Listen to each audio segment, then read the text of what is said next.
Waalaikumsalam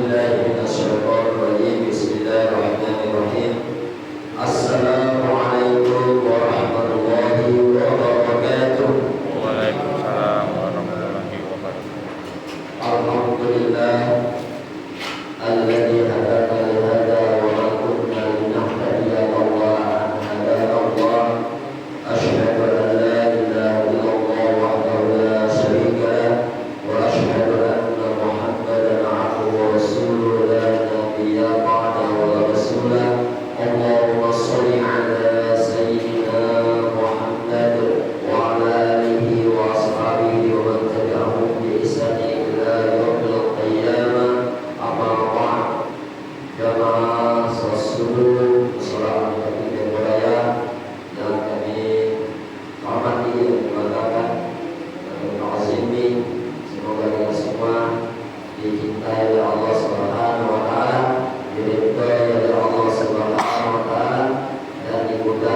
Apa itu artinya ibadah Allah? Ya, wahai hambaku,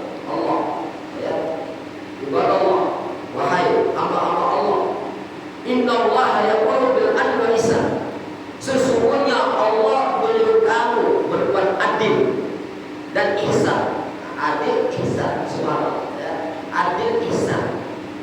Innallaha ya'muru bil adli wal ihsan wa ita'i dzil qurba, dan memperhatikan kerabat dekat, memberi kerabat dekat atau membantu kerabat dekat. Wa idzil qurba wa yanha, dan mencegah dari perbuatan yang munkar, yang keji dan munkar. Wa yanha al-fahsya wal munkar wal baghi, dan menjauhi permusuhan. Ya'izukum la'allakum tadhakkarun. Ya. Maka Allah akan memberi kamu pembelajaran bagi orang-orang yang ingin mengambil belajar. Subhanallah. Ayat ini ternyata Allah ya kita bukan hanya mengucapkannya. Setiap Jumat itu diucapkan, itu sebenarnya bagaimana maknanya itu sangat luar biasa. Sama dengan makna pendidikan, pembelajaran sebenarnya. Ya. Lengkap di sini Allah.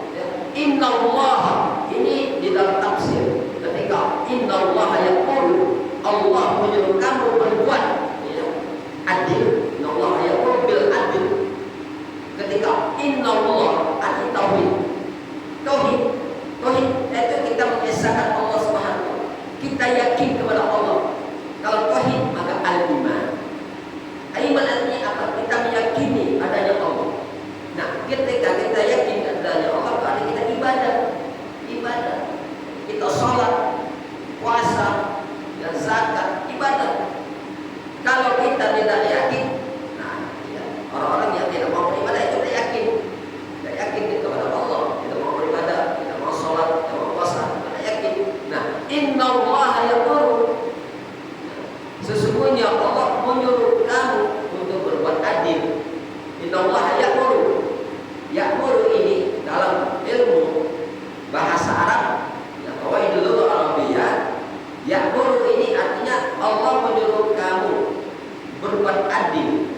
Ini maknanya istimrariyah. Ya, dawamiyah. Artinya Allah menyuruh kamu berbuat adil itu terus-menerus, bukan hanya ya kepentingan saja, bukan hanya ketika terpepet saja, tidak. Baik ketika terpepet, baik ketika luang, baik ketika sempit, baik ketika lapang, kita tetap ya melaksanakan apa yang diperintahkan Allah Subhanahu bil adil. Nah, adil ini jamaah rahimahullah. Adil ini memang dituntut dalam Islam. Adil, ya. Adil dalam kebijakan, adil dalam memberikan salako dan sebagainya. Adil dalam semua hal sebenarnya. Adil dalam pembagian dan sebagainya. Tetapi di sini jamaah Allah, ya, dari beberapa buku yang kita baca, adil itu huwa wal syai' bi makani. Nah, adil di sini sebenarnya meletakkan sesuatu itu sesuai dengan tempatnya. Ya, kalau misalnya kita punya anak, ada yang SD, ada yang SMP, ada yang SMA, ada yang kuliah. Nah, bagaimana kita berbuat adil? Tidak ada mungkin misalnya kasih duit misal 100.000 semua, tidak. Arti adil di sini sesuai dengan porsi, sesuai dengan ya kebutuhan. Ya, kalau misalnya SD berarti dia kalau kasih duitnya cukup tidak. Kalau SMP cukup tidak. Kalau misalnya SMA cukup tidak atau aliyah. Kalau kuliah cukup tidak. Arti sesuai dengan porsi. Adil itu sesuai dengan porsi. Nah, itu kalau dalam fakta dari segi material, ya, materi. Nah, kalau misalnya adil dalam aspek ya, agama itu memberikan ya, seimbang kepada ya, yang lain, ya, memberikan sesuatu ya, kalau di sebuah negara itu ya, harus dibuat seimbang. Tawazun, kalau betul Yusuf Qaradawi rahimahullah, bahwa adil itu juga mengarah kepada al-tawassut ya, seimbang. At-tawazun yaitu seimbang. Kenapa at-tawazun seimbang? Ya, karena sesungguhnya Allah Subhanahu wa taala menciptakan manusia ini juga seimbang. Nah, ya. Nah, Allah menciptakan manusia ini seimbang. Ada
kita berbuat kebaikan itu baik dilihat maupun tidak dilihat. Ketika kita bersama manusia, dilihat oleh manusia. Ketika kita tidak bersama manusia, ketika kita sendirian, ka'annaka tarahu fa innahu yaraka. Ya, fa innahu yaraka. Fa innaka tarahu fa innahu yaraka. Artinya apa ini? Ketika kita sendirian, seakan-akan kita melihat Allah, dan Allah kita yakin melihat kita. Nah, ini bagi Ihsan itu. Jadi Ihsan itu seperti itu.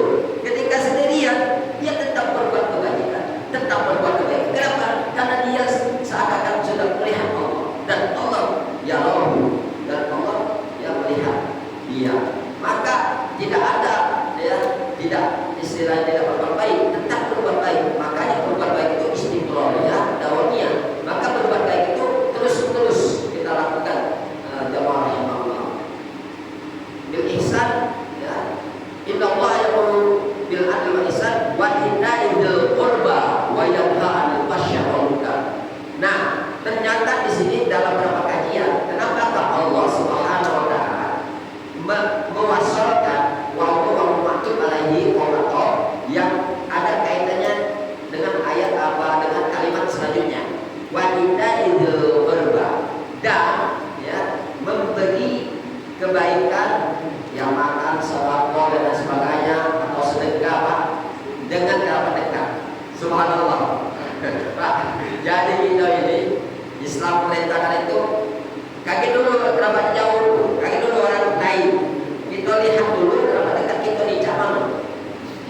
Ya adik kita, kakak kita, ya ayu kita, ya, mungkin ayah kita atau siapapun, ya kita perhatikan kerabat dekat ini. Wa ita'izul qurba, ya, kita perhatikan ya. Kita mantu yang lain-lain ya tahu kenapa kita melarat. Nah, tidak tahu adik kita tidak makan, tidak tahu kakak kita susah mencari rezeki. Nah, itu yang perlu diperhatikan. Maka ayat ini dikatakan dalam kitab Al-Mustarab ya, diriwayatkan oleh Ibnu Mas'ud ya, penuh dengan makna ya, pendidikan dan pengajaran. Sangat luar biasa.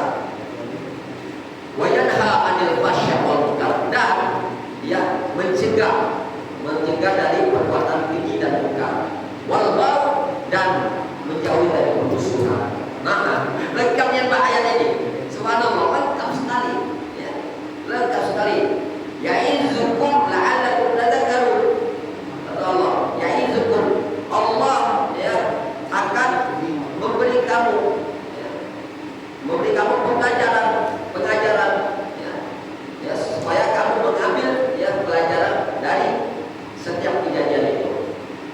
Nah, di dalam beberapa kajian jamaah rahimahullah, dari ayat ini bisa kita tarik dua kesimpulan. Ternyata ya dari ayat ini dia ada dua. Yang pertama adalah al-ibadah mahdhah, ibadah mahdhah. Yang kedua adalah ibadah ghair mahdhah. Ternyata hanya dua. Allah itu minta kepada hambanya ini, kepada manusia ini dua hal saja. Walaupun yang dari ayat yang panjang, mungkin dari surat yang sangat panjang sekali di dalam Al-Quran itu, kalau kita kaji hanya dua hal. Apa itu? Pertama, ibadah mahdhah. Yang kedua, ibadah ghair mahdhah. Ibadah mahdhah ini hubungan seorang hamba secara vertikal kepada Allah SWT. Itu namanya tauhid. Tauhid, al-iman, keyakinan kita kepada Allah Subhanahu wa taala. Kemudian dengan kita yakin, maka kita sholat. Kita sholat melaksanakan apa yang diperintahkan oleh Allah SWT. Ini namanya ibadah mahdhah. Dan yang kedua, ibadah ghair mahdhah. Apa ibadah ghair mahdhah tadi? Memberi zakat, ya, membantu saudara kita, kerabat dekat kita dan sebagainya. Ya. Kemudian apa? Memperhatikan lingkungan. Ya. Kita apa? Empati dengan saudara kita, sahabat kita, menolong kita. Ya. Nah, ini ibadah ghair mahdhah, artinya sosial. Ya. Kita artinya memperhatikan lingkungan. Kita memperhatikan sahabat kita, saudara kita, teman kita. Ya.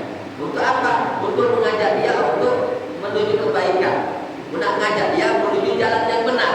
Kenapa kok menuju jalan yang benar, karena jalan benar dijanjikan oleh Allah setelah surganya. Jannatul Firdaus. Jannatul Firdaus yaitu disiapkan oleh Allah Subhanahu wa taala surga.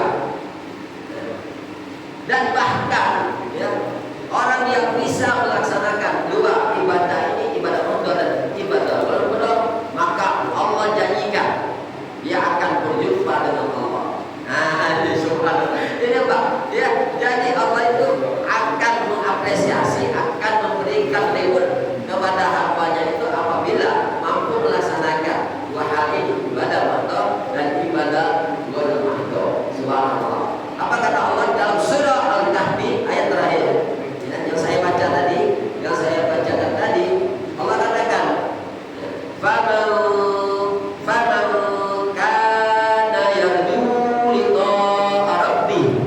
Nah, ini barang siapa yang ingin berjumpa dengan Tuhannya, dengan Allah Subhanahu wa taala, falyamal 'amalan shalihan. Falyamal amalan shalihan. Tidak ada kata lain kata Allah, falyamal amalan shalihan. Maka kerjakanlah, berbuat kebajikanlah, berbuat amal soleh. Nah, amal soleh ini sama. Amal soleh ini ibadah, ya awal mahdoh. Falyamal amalan shalihan, wala yusyrik bi ibadati rabbih ahada. Subhanallah. Yang kedua kata Allah, syaratnya untuk berjumpa dengan Allah nanti, syaratnya ada yang kedua, jangan syirik kepada Allah. Ketika jangan syirik kepada Allah, berarti kita bertuhan kepada Allah, bertauhid kepada Allah. Itu Pak artinya. Nah, kalau kita misalnya mempercayai sesuatu, kemudian kita memahamkan, ya misalnya bendera, ya misalnya dukun ya. Kemudian kita percaya dengan dukun, misalnya ini syirik pada Allah. Kenapa dukun? Lah dukun itu kan ciptaan Allah. Masa kita mempercayai ciptaan? Yang namanya ciptaan itu haddalahu itu ya ada batasannya. Ada batasannya Pak. Misalnya kita meyakini apa adanya kekuatan misalnya mana di laut misalnya. Kemudian kita percayai, kemudian kita yakini, kemudian bahkan mungkin kita sembah. Berarti